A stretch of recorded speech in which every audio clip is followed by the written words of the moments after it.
Guys इस बच्चे ने ना ग्रेविटी को डिफाई कर दिया।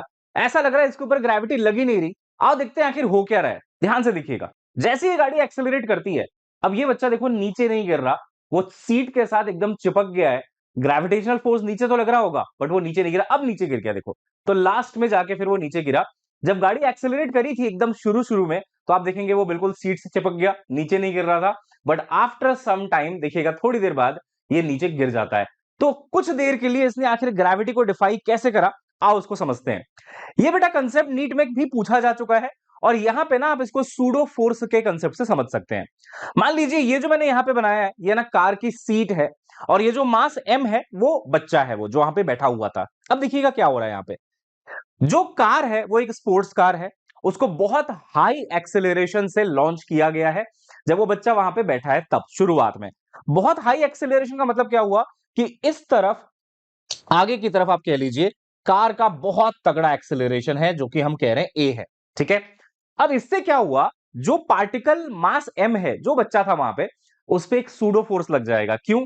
क्योंकि वो एक कार में बैठा है, कार एक्सेलरेट कर रही है, तो सूडो फोर्स लगता है जब भी आप एक एक्सेलरेटिंग फ्रेम में बैठे होते हो। सूडो फोर्स किधर लगेगा उस मास m पे? सर सूडो फोर्स लगेगा पीछे की तरफ, यानी कि ऑपोजिट डायरेक्शन में, जो कि इधर है। अब जितना ज्यादा आप एक्सेलरेट कराओगे, उतना ज्यादा सूडो फोर्स लगेगा, क्योंकि सूडो फोर्स की वैल्यू होती है मास times acceleration of the frame. तो जितना मास है उस बच्चे का, टाइम्स जितनी तेजी से गाड़ी को एक्सेलरेट किया गया है, एमए हो गया।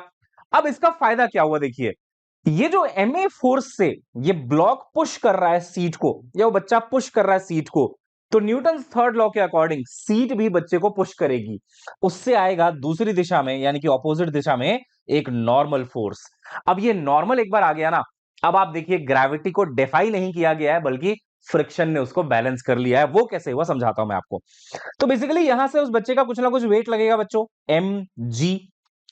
अब इस mg से गिरना चाहता है ये बच्चा नीचे, ये ब्लॉक नीचे गिरना चाहता है, बट ये जो सीट और उसके सरफेस के बीच का फ्रिक्शन है, वो ऑपोजिट डायरेक्शन में काम करते हुए इसको गिरने से बचा लेगा।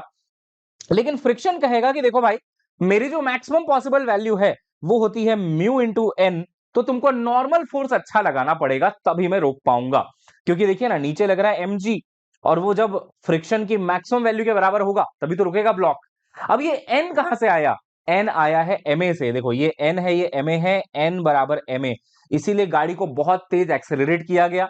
सो that acceleration is more, n is more, n अच्छा होगा बेटा, तो आप ज्यादा से ज्यादा मास होल्ड कर पाओगे।